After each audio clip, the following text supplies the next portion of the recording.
اللهم اجعل هذا الصباح صباح خير، لا يضيق لنا فيه صدر ولا يخيب لنا فيه أمر، واجعل لنا بكل خطوة توفيق وتيسير وأجر.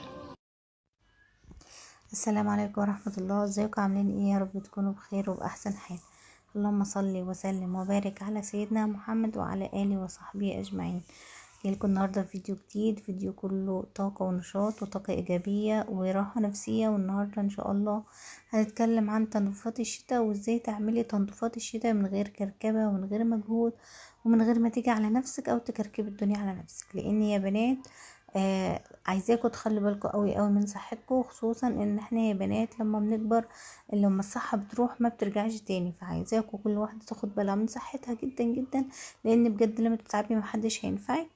وربنا يجعل تعبنا في بيتنا وفي تربية أولادنا في ميزان حسناتنا إن شاء الله. ربنا يجعل بيوتنا كده مليانة بالخير والبركة ورضا الرحمن إن شاء الله. ربنا يقدرنا على خدمة بيتنا، على خدمة أولادنا وتربيتهم ومصلحة بيتنا. اللهم أمين يا رب العالمين. ويجعل بكم كله مليان خير وبركة إن شاء الله. ويجعل يومكم هذا يا رب العالمين مليان طاقة ونشاط وبركة ورزق ورضا من الرحمن. بس لو اول مره بتشوفيني، انا اختك رانيا ودي قناتي. يا ريت تشتركي في القناه وتفعلي الجرس عشان يوصلك كل جديد انا بقدمه. ويا ريت تسيبي لي تعليق حلو زيك، ولو عجبك الفيديو ما تنسيش تحطي لي لايك قمر زيك. هنبدا نقول بسم الله.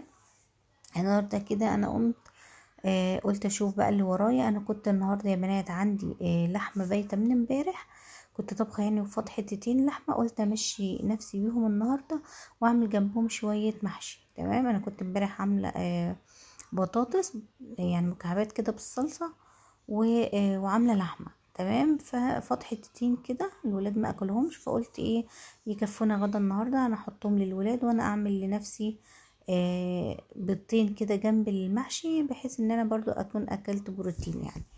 المهم طبعا يا بنات انتوا عارفين ان انا ايدي في الشقه على طول، وما اسيبهاش تتوسخ وما اسيبهاش ان الدنيا تتبهدل قبل ما انام. مثلا لو كان في ورق، لو كان في كراكيب، انا الحمد لله يعني ما عنديش حد بيقطع ورق. لي ابنه الصغير كده ساعات لما يكون يعني ايه عايز يلعب وكده ويعمل طيارات ويرميها في الشقه، طيارات بالورق. فالحاجات دي كلها بلمها قبل ما انام. لو حد مثلا اكل او شرب او عمل حاجه، برضو يا بنات قبل ما انام بحاول ان انا ايه اروق الدنيا على قد ما اقدر، واروق الركنه واظبط المخدات كده والدنيا تبقى رايقه حواليا. تمام. لازم يعني ده طول عمره نظامي، ان انا لازم اروق الشقه قبل ما انام. الصاله تكون كويسه.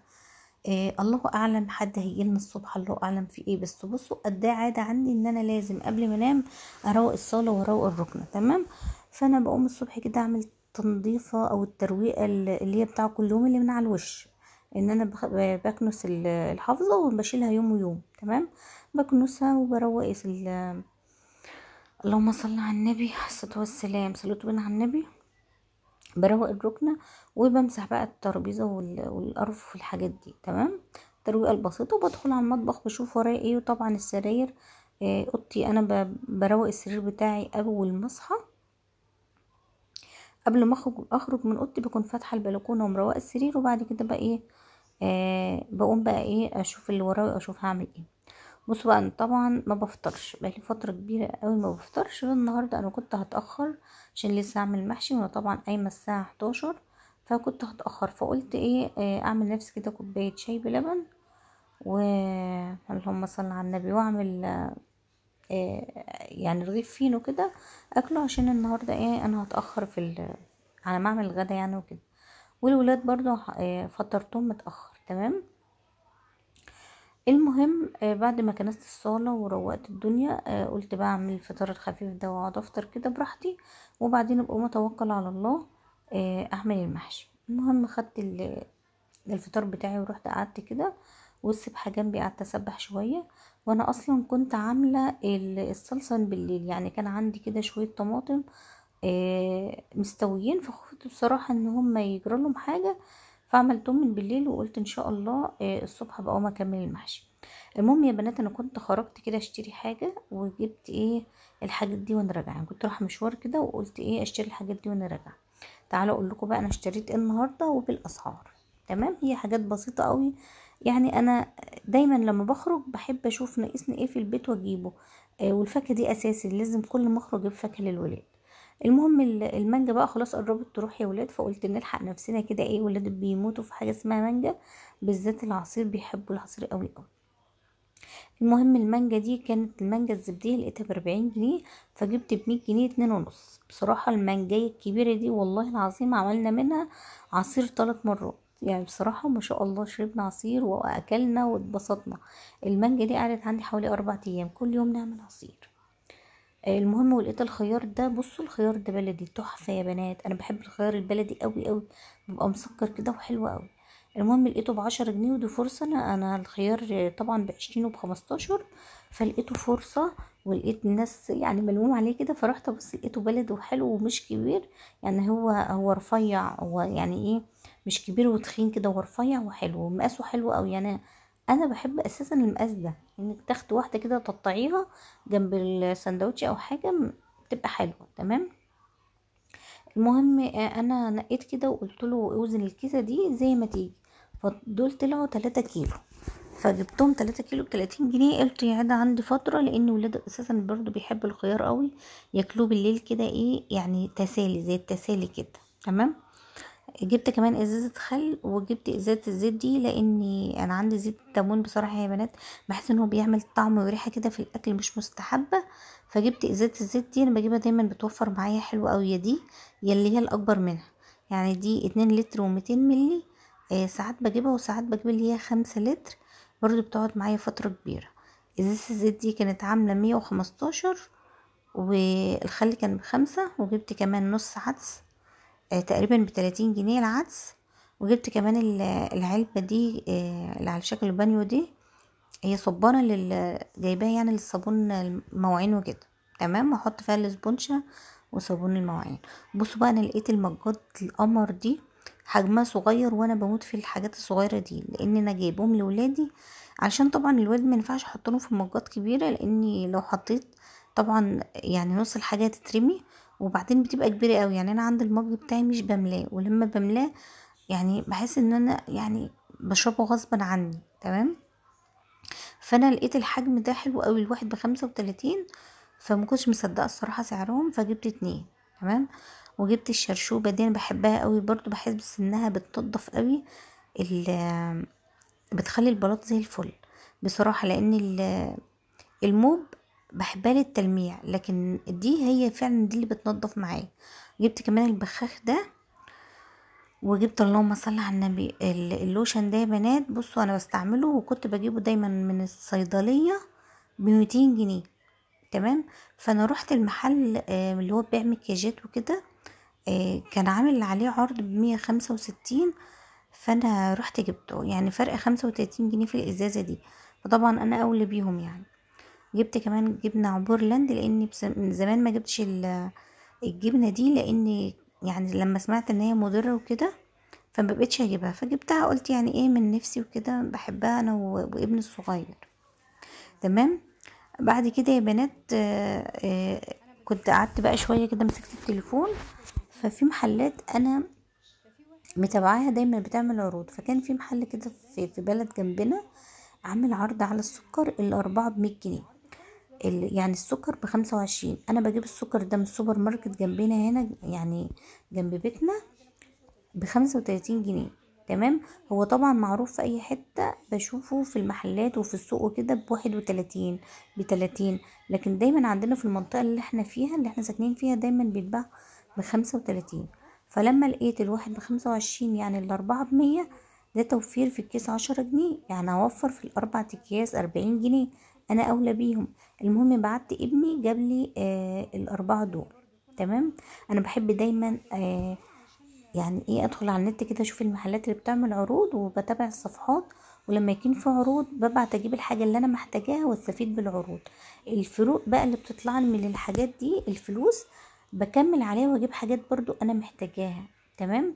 فده يعني ده بيفيدني، فاعملوا كده يا بنات، شوفوا المحلات اللي بتعمل عروض في انا متابعه عطارين، ومتابعه محلات بقاله وسوبر ماركت وحاجات كتير قوي اللي بيعملوا العروض دي، حتى محلات المكياجات ومحلات المفروشات والملابس والحاجات دي دايما بتابعهم عشان العروض تمام. المهم ال40 جنيه اللي انا وفرتهم من السكر حطيت عليهم 10 جنيه، وجبت 3 كيلو من الدقيق. هو دايما برضو المحل ده بيعمل عروض على الدقيق. الدقيق ده سايب الكوثر، انا بحب الكوثر قوي برضو، والاصيل السايب بيبقى تحفة، وبعمل منه كل حاجة يا بنات، نواعم العيد ومخبوزات وكيكة وكل حاجة، يبقى زي الفل. في مجربة يعني ايه قبل كده. المهم جبت ال3 كيلو ب50 جنيه، برضو هو بيعمل عليهم عرض، هو الكيلو بيبقى ب20، بس ساعات بيعمل عرض التلاتة ب50. فانا استفدت كده من الفرق بتاع السكر، حطيت عليه 10 جنيه، وجبت 3 كيلو دقيق اعمل منهم بقى مخبوزات اللي انا عايزاهم هيكفوني فترة كبيرة. تمام، انا كده استفدت من العروض. انتوا دايما كده اعملوا يا بنات، زي ما بقولكوا كده، يعني دوروا على المحلات اللي بتعمل عروض، وتابعوا الصفحات بتاعتهم. المهم البيض كان عندي خلص، انا دايما بجيب الطبق، فبعت ابني كده جاب 5 عشان يبقوا العشاء، يعني لو حد حب يتعشى بيض او كده. والصبح برضو يعني ابني وهو رايح المدرسة لازم اديله بيضة مسلوقة ياكلها كده حاف، لانه مش بيفطر. تمام. المهم بقى خلصت كده وقلت اعمل بقى المحشي. انا كنت بقى يعني حطيت الصلصة وفرمت بصل في الكبة، وحطيت الخضرة وكل حاجة. بس والله العظيم كل ده انا فاكرة ان الكاميرا بتصور، وبعدين لقيتها واقفة، مش عارفة ازاي، انا فاكرة ان انا فتحتها، بس الله المستعان يعني. الحمد لله. المهم انا حطيت الصلصة وحطيت خضرة وفرمت بصل ني في الكبة، وعليه فلفل حامي وحطيته، وحطيت برضو نص معلقة من هريسة الشطة، وحطيت بقى التوابل، ملح وفلفل وكمون وكزبرة ومكعب مرق، وحطيت شوية زيت، وما صلى على النبي، وحطيت برضو توم. والمهم قلبت ده كله في بعضه. على فكرة هو كان المحشي مليان صلصة، بس ما كانش باين في الكاميرا، مش عارفة ليه، يعني الكاميرا عندي مش مبينة اللون بتاع الخلطة. لا بجد كانت حمرا قوي عن كده، بس الكاميرا مش مبينة اللون الحقيقي للخلطة. تمام. هاخد يعني انا غطيته بقى، قلت ابقى اخده واقعد شوية على الارض كده اعمله، عشان بصراحة مش هقدر ان انا اعمله وانا واقفة يعني وكده. المهم هنا يا بنات انا كنت سويت المحشي، هو اللهم بارك، ودي اللحمه اللي كانت فايضه مع طبقين شوربه كده، هناكلهم جنب المحشي. انا بحب احط على المحشي كده يعني ايه معلقتين صلصه على الوش، واحط الشوربه، فبتشرب بقى طعمه حلو قوي، لونه كمان حلو. كمان الصلصه يعني بصوا الصلصه نازله تحت كمان، وكله احمر ما شاء الله، متشرب من الصلصه، وكان حلو قوي يا بنات. بالف هنا يا رب على قلب اللي اكله. لو لسه ما حطيتش لايك بالله عليكم تحط اللايك بقى، ولو ما اشتركتيش بالله عليكي تشترك. تمام. ربنا يفرحكم يا رب ويكبر بخاطركم.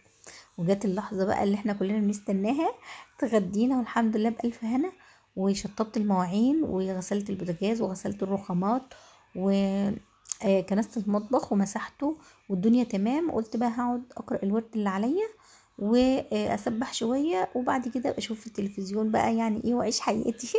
اليوم كده بالنسبه لي خلص. ان شاء الله يا بنات هتكلم معاكم في الفيديوهات الجايه عن خطط كده للتنظيف، وان شاء الله من غير زي ما قلت لكم كده، من غير مجهود ولا كركبه ولا تتعبي نفسك. استنوني بقى الفيديوهات الجايه، ومتنسونيش بقى في المتابعه. لايك. السلام عليكم ورحمه الله.